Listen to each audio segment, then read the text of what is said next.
Hey guys, welcome back to the channel. Today I'm going to make a video that I've wanted to make for quite a while.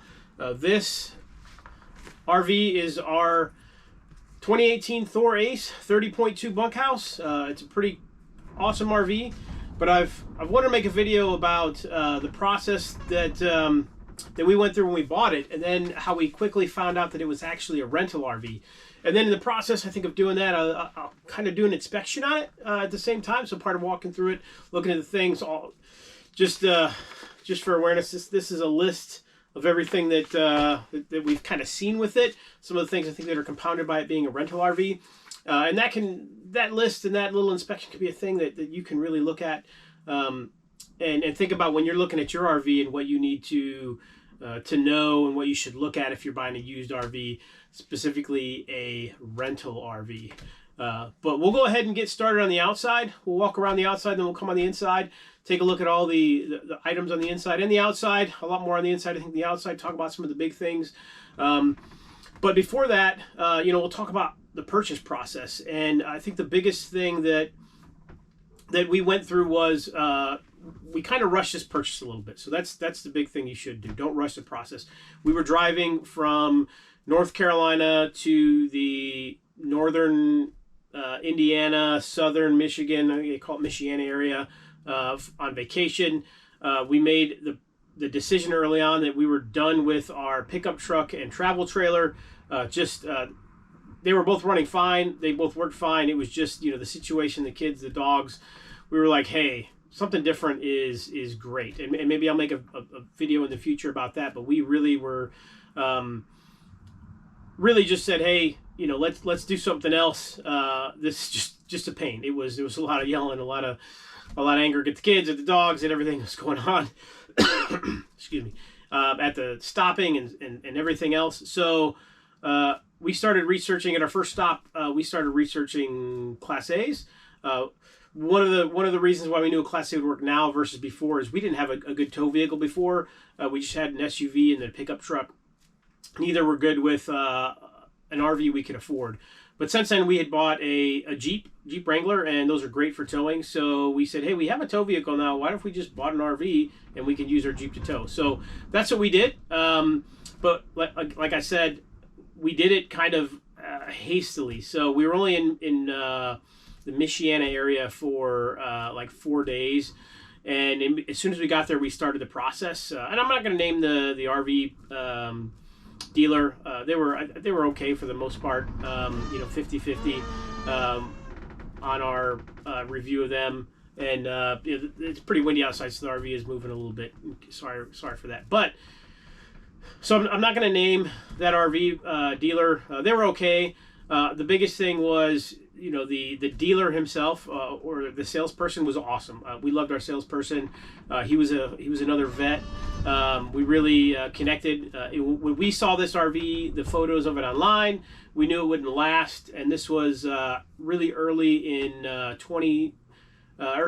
2022. So really kind of at the height of where we were at with the RV market. Not too bad of a time.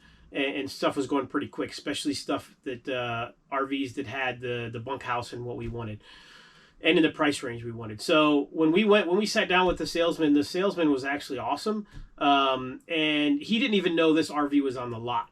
We showed him the pictures, and he was shocked. He asked around, and it actually took him a while to find out where it was. It wasn't even on site at the time. It came in, they took pictures, and then it went out to they said it was warranty work. I'm not sure what they did to it, but they said warranty work in that area. I'm not surprised because the manufacturer is there, so you could get it in and out of warranty work. But we did go back and forth. The RV was like not available for a little bit. Then we were able to go see it a day or two later, and then drive it and purchase it.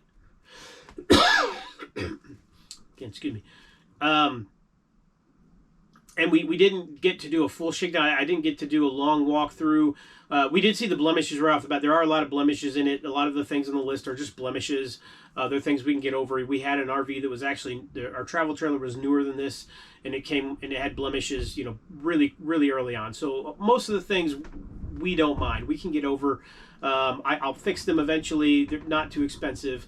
But there are some other things that you know obviously had some issues, and the big issue they pointed out was the slide. The slide had a problem, so we knew about that. They told us they wanted to keep it until the parts came in and they fixed it, which could have been months for all we knew, and we had to leave like 2 days later. So I think I signed something saying we knew there was a problem with the slide, and they actually agreed to send the parts to us when they came in, which they never did. I still need to diagnose the slide to actually find out what's wrong with it. But aside from it not closing all the way and there being it's about an inch from closing, when you drive down the road, it actually does pop in. It's been working okay. I know how to baby it to make it go in and out, and it hasn't failed on us. But I'll probably do a video on fixing that later. But aside from that, they were decent. Like the salesman was great. The finance guy was good. Even though we came in with our bank was like they send a check within, it takes 3 to 5 business days. They weren't willing to do that. So we went with one of their financiers, which was fine. But some of their other sales folks just seemed standoffish and not so friendly. But aside from that, it wasn't a bad experience with the salesman himself. He was super helpful. He tried to do everything for us.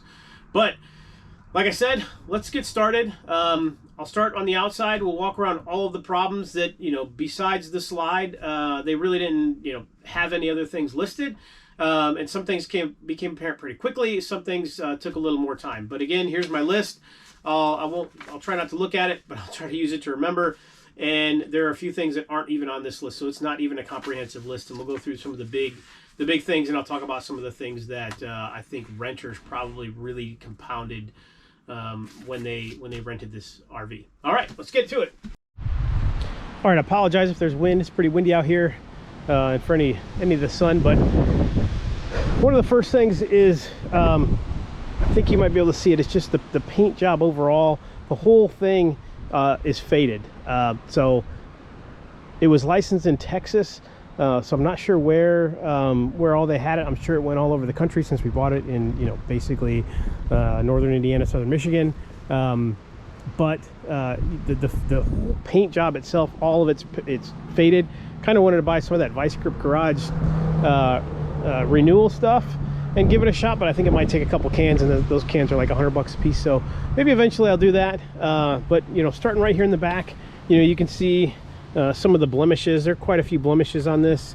Maybe not necessarily the fault of renters, but it could, knowing all the, there's some nicks up here and a bunch of stuff on the other side. Just knowing, somebody who doesn't own this and what they've been doing to drive it, who the heck knows what they've done. Well, we've got a Onan 550 generator. The generator does run okay. It starts a little slow. I think it needs a full service. It's got 2,500 hours on it, which is quite a bit. So I think it's in line for like a big full service. I might have to take it apart, clean up maybe the carburetor and some other things. I think it's going to need a big time service here pretty soon. But again, it does run, but it starts up a little rough, and I think it could run a bit smoother. But it's been used heavily with this RV, and I think obviously running it going down the road and keeping the fridge running, which is a problem I fixed in a previous video, keeping the AC running because it doesn't necessarily keep up in a warm climate. The cab AC, they've used it quite a bit, and you can see how dirty it is. Now these baggage doors are another thing. I switched the standard lock with these barrel locks. They all kind of look like this. They're all in different stages of kind of hinge functionality, so they've been used quite a bit. There's even one up front that's jammed, so some of these things aren't necessarily they haven't been treated the best, and I think that is definitely indicative of a rental. And then here in the wet bay, I had to replace this hose already. So clearly someone had it was just broken and leaking. I don't even know if this is the best place for an outdoor shower. Wish it was somewhere else, but clearly by various things that I can see in here, this electrical tape, some other things, I think there's been some plumbing work here as well as over here. And then I believe the water pump has been replaced because of the type of wire connectors that the butt connectors that have been installed here. But obviously it all functions, it works fine. The flush, I think I need to replace this flush. The black tank flush does not work very well. I installed one in our travel trailer that didn't have one, and you can hear it just jetting out and cleaning it, you know, almost like a pressure washer. This one just, you can barely hear it making a really cruddy noise. But otherwise, everything else on this side is in pretty good shape. I'll show you the slide problem that I talked about. You know, the slide problem, I think you can see the slide there, how it's not closed fully on top. I think it could be the gear, not the motor, or it's going to be the track, the aluminum track there. So once I get that apart, I'll figure it out, and then we'll order the pieces and we'll replace it, because it's got, you know, some parts here that need some attention, and I really need to turn my attention to that.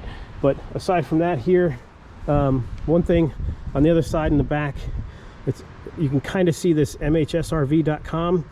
That should have been one of the warning signs that this was a rental RV. The other warning sign was they actually had the number of nights that somebody had stayed in this RV.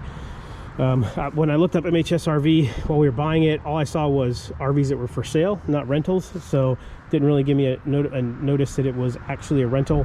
But like I said, on the listing online, all they really had that showed us that was the number of nights stayed. It was like 210 nights stayed, which is interesting.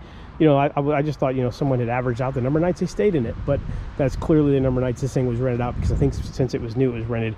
Also, it's got 80,000 miles on it, and at 80,000 miles, I think is a little high for this type of RV. Looking at other RVs of this age when we were looking, but none were close by. This floor plan was tough to find. They were at about 30,000 miles. But just kind of continuing along this side, we've got a couple others. These are all these are just additional storage compartments. Everything else on this side is in working order. Up on the top there, I think you can see along the slide out topper, there's just a seal that needs to be slid down into the track a little more. So that seal has been slid out. Otherwise, the slide out topper is good. Everything on the back is good. So I'll move around to the front and then the other side. All right, might be a little bit more windy on this side, so hopefully it's not too bad. But right off the bat, these wipers, and wipers are just a regular maintenance thing, but they were probably beyond they were beyond what I would allow wipers to get bad. So, you know, as a renter, you don't care as much, or you just don't know as much. But yeah, they were pretty rough, and I think you might be able to see from the outside, that curtain is in rough shape. That curtain that goes across there's kind of a liner there, and it just falls apart every time we use it.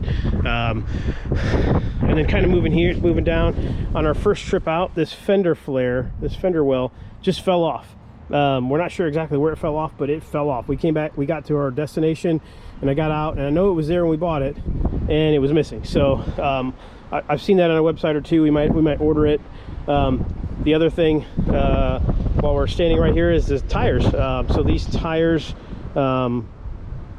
when we got out and we started driving it, I got it up to about 60 miles an hour.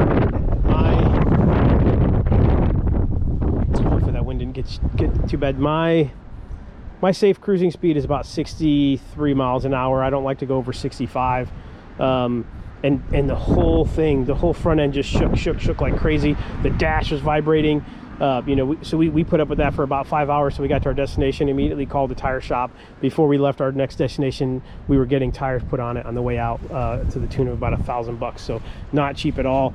This is just a TV compartment. That's just fine. The TV actually works pretty good. Down here, my last video was replacing these batteries. So these batteries died. These house batteries had died and had to be replaced. And then one of the other things here, there's a lot of I think oil from, this is the system that runs the hydraulic auto leveling system, and there's a lot of grease and oil. And on one of the I don't know if you can see it here, but back here on this piston, there's a little bit of wetness, a little bit of seepage, and then you can see the foot down there. This foot is fine, but two of the other feet are bent. So that was something else. They just brought this. I have these yellow pads here for the feet to come down onto, and I thought about getting those big rubber ones, but the two in the back are so bent up because they just dropped them on random stuff that I can't get them straightened out, I think, without heat or taking them off. So yeah, they would just drop it wherever they were.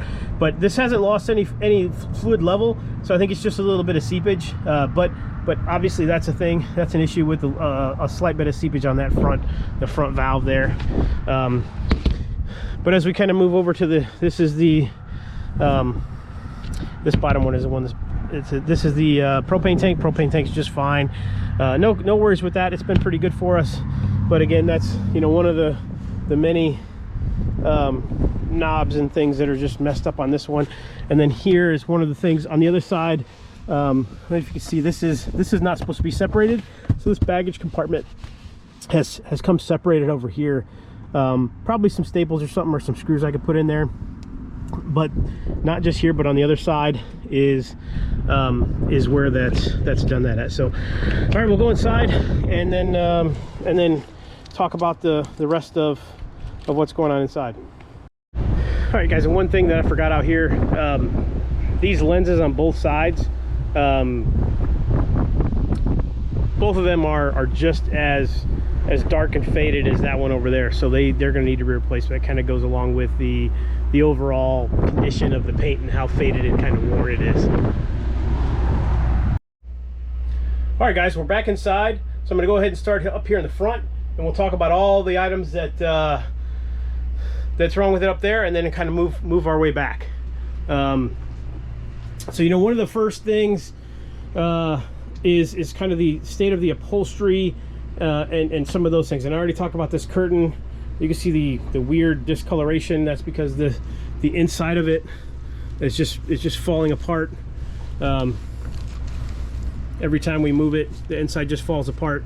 But these seats, this was in the generation of bad leather. So I think this is in the era, in the year. So I think it was 1 year or 2 years. That 1 year or 2 years that this leather was not in was really bad. The vendor who supplied this leather supplied really bad leather, and a lot of RVs have this problem. But I think this being a rental and this being used as much is exacerbated quite a bit. You know, you can see this even has this hole here. I tried to put a patch here to cover the hole, but it just ripped all of the leather off. So this is from a patch much like this one that's covering, you know, a bad spot behind my head. But this one here, you can just see how terrible it is on the passenger side, and we've been looking for covers for these, so that's something. And then the couch is just as bad. We did put covers on the dinette, but the dinette and these corners, so you know, this is all I think extra wear from, you know, renters who are using this. And this is not from, I think, your standard wear and tear that someone would have. But all right, back to the front. So here we've got the power leveling system.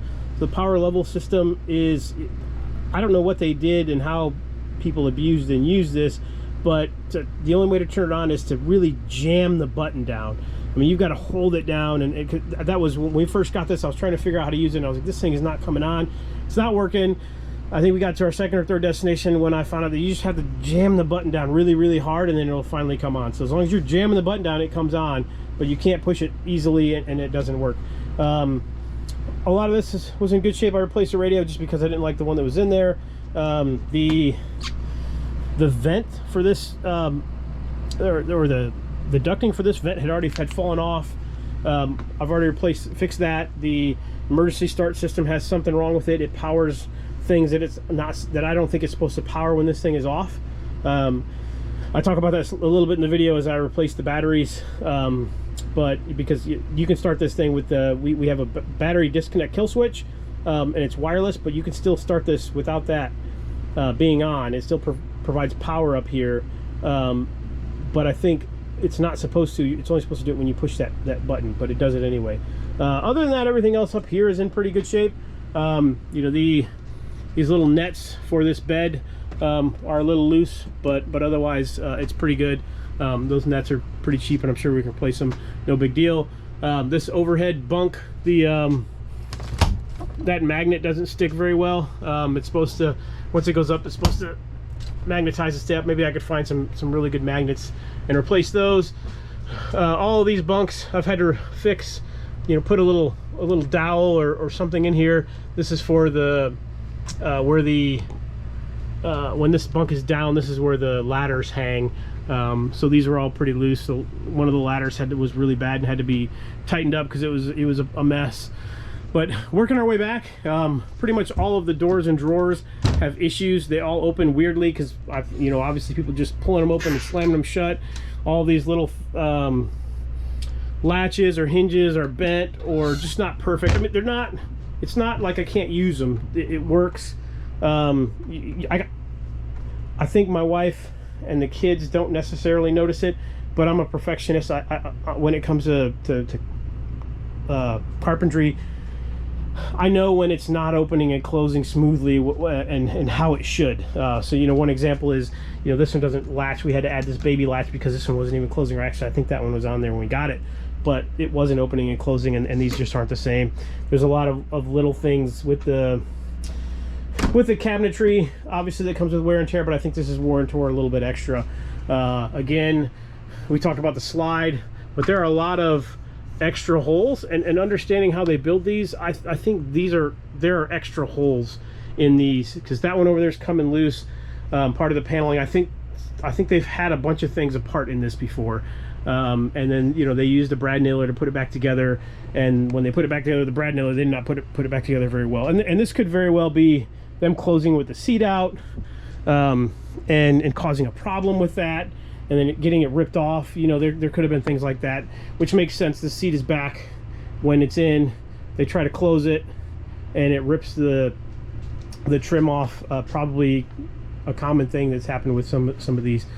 But we'll try to keep moving and not take too long. You know, we did notice when we first came in, you know, some of the countertop, all the countertops have this isn't a solid surface countertop, so all these edges are separating and it just doesn't look awesome. Obviously this one here, probably from a little bit of water damage. They're not terrible, but you know, they've got these the edges are just not perfect. You know, they've obviously broken off and replaced the bolts that hold this cover for the stove on, but otherwise these are good. This is all in pretty good shape. Besides that, it's not bad. The one other video I'm gonna have to make is this. This is the antenna, so the TV antenna. So this is a directional TV antenna, and it's always felt weird. We had another one like this in our travel trailer, and it just didn't seem to work at all. But we found out that I took this apart to figure it out, and a bunch of pieces, I think they're up here. Yeah, all these pieces just fell out. And there's some other plastic pieces in there. So as soon as I took the 3 screws out along the outside, the pieces just fell out in my hand. So the antenna itself is broken. It still pulls in some, you know, most of the channels. I think HD is better than the old analog TV, but it does need to be replaced. The refrigerator's in pretty good shape. There are, I think, at least one of these that's missing, and I think we're pretty sure there's probably another shelf that's missing, but otherwise the refrigerator works good, probably because it's a residential fridge. I made a whole video on the changeover switch that I put down there, so this can go back and forth between the chassis power and the inverter that's underneath the fridge. But you know, they were using the crap out of this thing because the button to turn the inverter on is actually, you know, worn off, so it's kind of a weird thing. And down here you especially can see some of the imperfections and the stuff that's I think is maybe that's not necessarily from a renter, but those are things. And then in here, you know, again with the upholstery, or the leather specifically, and then these were fixed again. But underneath here, one of the things, and if you're gonna get one of these, you know, I recommend lifting these panels up. So it's a little hard with one hand, but you lift these panels up, and there's cross bracing on this bunk and that bunk. The cross bracing had actually separated, so I had to take on I took the piece off of this side and I screwed it into the cross bracing, and on that side I put pocket holes into the cross bracing, and I fixed it. So, you know, obviously you want to trust that your kids are going to be safe and secure up here. So I had to do that. That was a safety issue that clearly was just by people jumping up and down on these, and probably a little bit of misuse. The wiring was ripped out of the power cable on, I think it was this TV here, so I had to, you know, pull that apart and fix it. But that was obviously from somebody just kicking it and not treating it well. These little latches on the window, we had to buy. We bought 6 or 8 of them. I have them in my little a couple extras in the drawer. They're basically a gear on the back, or the female end of a gear, and then a gear on the front, and they just kind of clock on there and then twist the windows out. A bunch of them were just worn out and broken, so just over twisting these windows, which is clearly just misuse again. Over twisting these windows was done by other folks, so we had to buy those, and we did that. Into the bathroom, a lot of the same with the paneling, and you know, some of the down at the bottom of the door here. This one as well is a little really worn from, I don't know, kicking or pets or something. Same sinks, same stuff on the sink, but the biggest, also the handle for this vent was broken. I did put a vent cover on the outside so we can open this one up, but this twist handle, you can still grab it and twist it, but it's broken. The toilet, this was probably the biggest headache. Not a headache, but something that really made me mad. Someone or multiple people who rented this RV used wipes. So obviously they didn't know what they were doing. They brought their wet wipes and they threw them down the toilet. So on our first trip, we got to the first location, and you know, we noticed that the tank was empty. We had emptied the tank, and still, I thought it just filled up really quickly or something else happened. When we went to flush the toilet, it was actually bubbling and doing like a glug glug thing, like it was clogged. So we emptied it again, and I couldn't figure it out. We got some tank cleaner, put it in there, did nothing. Finally got it home, and I had one of those small snakes. You know, I just opened it up, and I got down and dirty, and I put the snake down in there. And when we pulled it out, there was just a whole bunch of wet wipes on the end of that snake. So you know, we went ahead and cleaned it out and flushed it out. I think it's all gone now, but it basically had made a mountain of wet wipes, and they had just sat there and came up to the top of the tank where this inlet hole for the toilet goes in, and it basically, you didn't have to put much there for it to finish clogging that hole, and made it a real problem. So that is, you know, one thing. If you're going to get an RV that was probably rental, you know, people just don't care or don't know, and they're going to use wet wipes because they love using wet wipes when they're not supposed to, and clogging up the system. So that was a huge thing. Okay, moving on. Other than that, I can't say. Well, the master, the main bedroom here, obviously the trim work here. I had to replace the hinge on this storage compartment under the bed because it was all jacked up, used and abused. And then aside from that, there's just a couple of other items with the valances. There's a piece of a valance up here. The rest of it is actually in pretty good shape. But aside from that, which sounds like a lot, this RV was actually in pretty good shape. And like I said, a lot of it's cosmetic. The slide we knew about, that was a big thing. The tires they said nothing about. That really sucked to get a few hours down the road, not even a few hours, a few miles down the road, jump on the highway and realize the tires were just shot. So the front tires being shot were a big thing. That would have been really nice if we knew that, and we could have asked them hopefully to replace it. But that didn't happen, so we were stuck with that. Everything else is not necessarily a huge problem. Everything else is like little cosmetic things.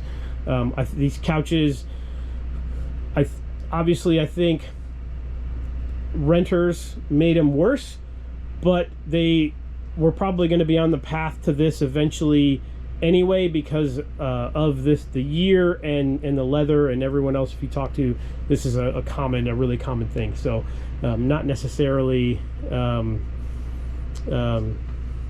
going to happen, but it was something that the renters did. All right, guys, hopefully that gave you a look at the different things that we had problems with in this rental RV. Obviously, another rental RV may or may not be as bad, or it could be a lot worse.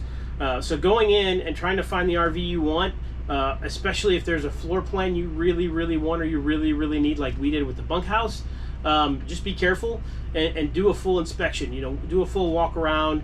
I have been on the roof of this RV. The roof of this RV clearly hadn't been washed in a while. I had to actually pressure wash it to get the nastiness off. But underneath that, it's in great shape. And we've washed it at least once since, so the roof itself is good. I did a full walk through and a full inspection of the roof. The ACs are great. Maybe the lap sealant could use maybe a little bit. Could be refreshed a bit, but it's actually still in pretty good shape, so it's doing pretty well. I've been underneath this RV. The U-joints look good. The rest of the frame looks good. It's not rusty or anything like that. The rest of that looks good. I did actually replace the shocks. Those were inexpensive, and I thought that could kind of take some of the sway out of this Ford chassis. It helped a little bit. So that's probably that's going to be another thing with a rental RV, is looking at if this Ford I think has kingpins and not ball joints and U-joints and your shocks and your other suspension components, because it's got more miles on it. It's got 80,000 miles on it versus another one like this that may only have 30,000 from a private seller, or even 15,000, some of the ones we saw that we just couldn't get to. But those are things you want to take a look at. And this doesn't have any oil leaks aside from that seepage I talked about and showed you with the leveling system, but everything else is in really good shape down there. The transmission is not leaking. The transmission is really strong. The engine is not leaking. It's also really strong. Power steering is good to go. I think the AC has had work on this one. The AC has had work on this thing.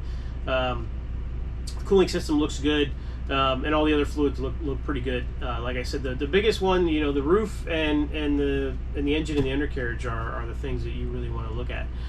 There are a couple other things, just off the top of my head and just sitting here right now.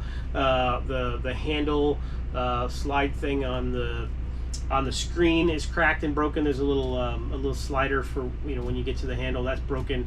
Coming up the steps, those are pretty worn out. There's some gaps and some stuff there, but again, most of it's cosmetic, and we were able to even now we've overlooked a lot of it. One day I want to put some solid surface or quarrying countertops in this whole thing. It might not. There's not a lot of countertops, so I don't think it'll be that expensive. We just need the time and the money, because it's more expensive than we can afford right now. But I think we might just talk to Lowe's and see and have them measure them right here, and then do that. I want to recover the upholstery in this somehow. Right now, obviously, we're just finding covers to make them last for now. But I'd like to recover it. Maybe I've got a sewing machine. Maybe I'll recover it myself. But some of the other things, a lot of the other cosmetic things, I'll be able to fix, and we'll slowly take care of as this thing goes, moves along.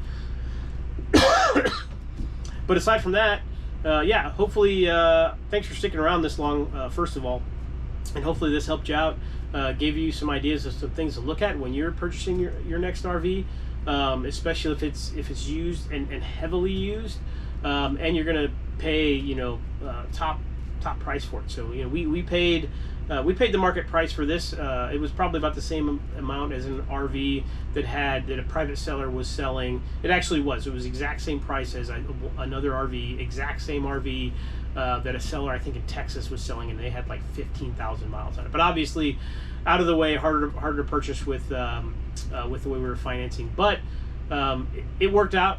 We're really happy with this RV. Maybe I'll do a full review and walk around tour of this RV, just to talk about the things I like about it and why we bought it, and and kind of tell you guys that's part of the story.